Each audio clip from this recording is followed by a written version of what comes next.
The Lord wants you to be patient and trust him with your future spouse.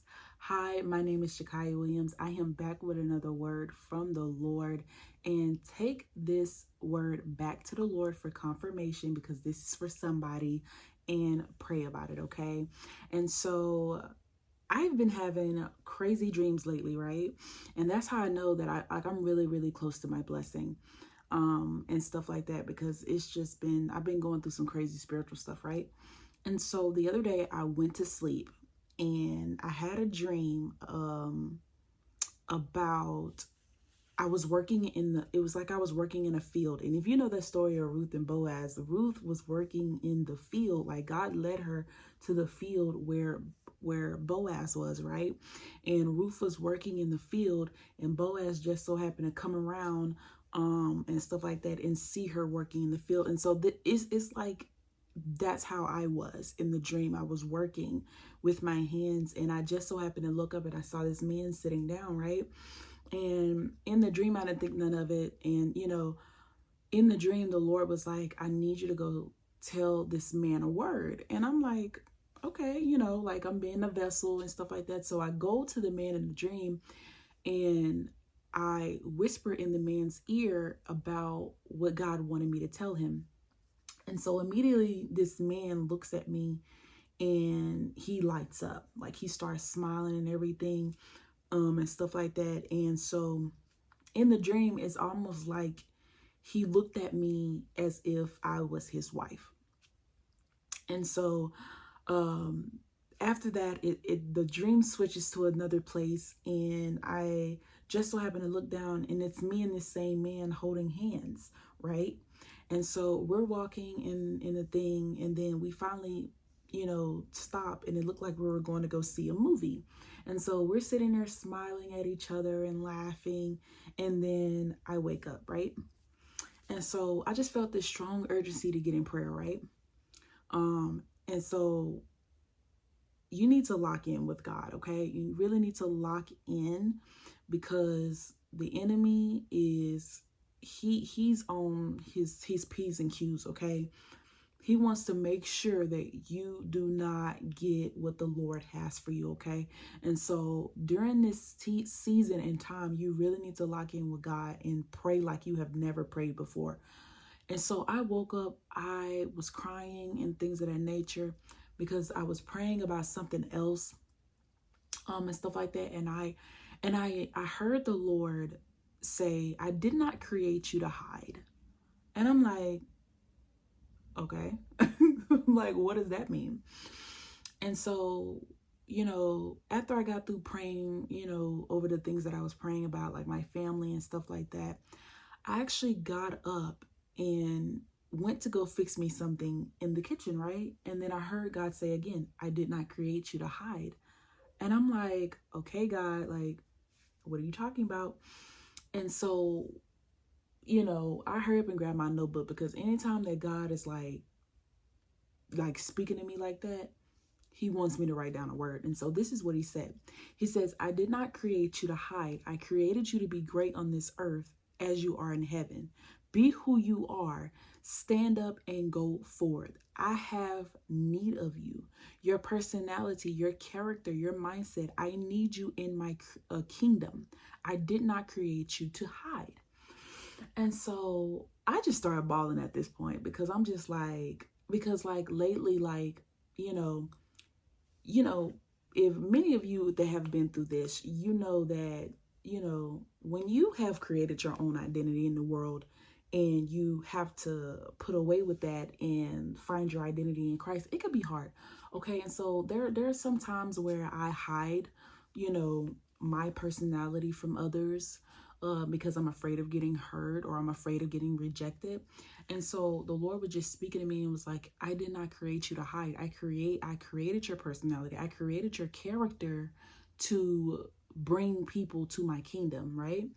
And so I got back in prayer after I got through fixing the food, right? I got back in prayer, and,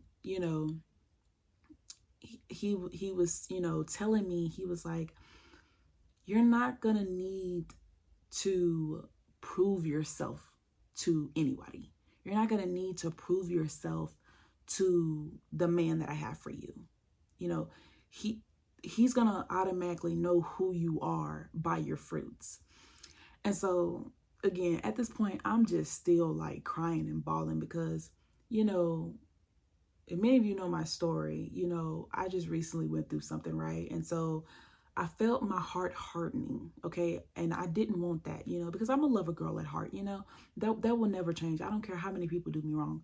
I'm a lover girl at heart. And so the fact that the Lord was just like pouring into me and saying, you know, you don't need to prove yourself to anybody. Like, the man that I have for you is going to be able to see you by your fruits.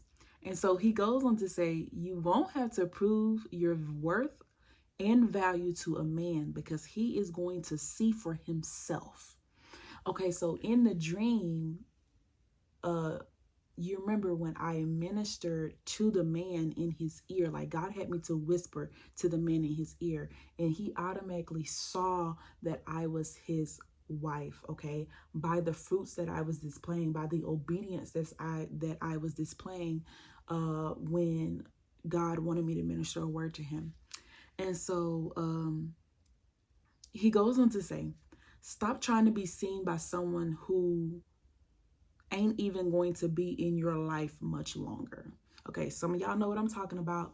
Lately, you've been trying to prove yourself to somebody who is a counterfeit. Lately, you've been trying to, you know, dress a certain way, act a certain way so this person can like you. God says you're not going to have to prove your worth or value to the man that I have for you. I need you to trust that I'm going to bring you who you need, that I'm going to bring you who you want in your life, okay? And so he goes on to say, the next man that come into your life, he's going to be able to see my spirit upon you and immediately recognize that you are his. You won't have to work for it. And so, you know, because, you know, as women, like, we always trying to prove ourselves to someone. We always trying to work for something. But God is saying, you don't have to work for this. Okay? You don't have to work for this. If you just sit down and trust me with the man that I have for you, I'm going to bring him to you. And he goes on to say, stop working for a man and I will give you the man that you want. And then all I saw in my mind while he was giving me this message was in bold letters, delivered. Okay. And I kept saying deliver, like he's going to deliver the man that he has for you. He's going to deliver the man where you're not going to have to prove yourself. He's going to see your fruits upon you. Okay. And so, and then he reminded me of Matthew 6:33. If you seek my face, if you seek ye first the kingdom of God and his righteousness, everything will be added unto you. And so he goes on to say, there is a reason why I tell you to seek my kingdom first, because I have need of you.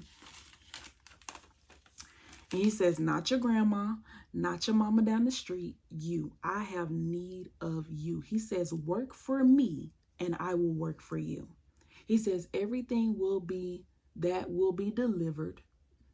You won't have to prove yourself to nobody or anything if you just keep your eyes on me, because I see your value and worth already. And I will bring those people in your life who see what I see. Seek me.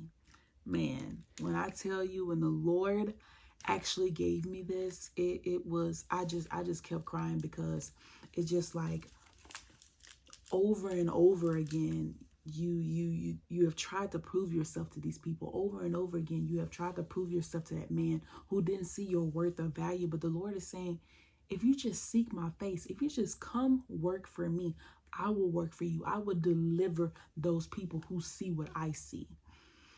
And so, man, it was encouraging. It was encouraging, and I really needed that word. And he wanted me to come on here and share it with you guys to encourage you in some type of form or way. And I hope you were blessed, and I will see you guys in the next video. Bye.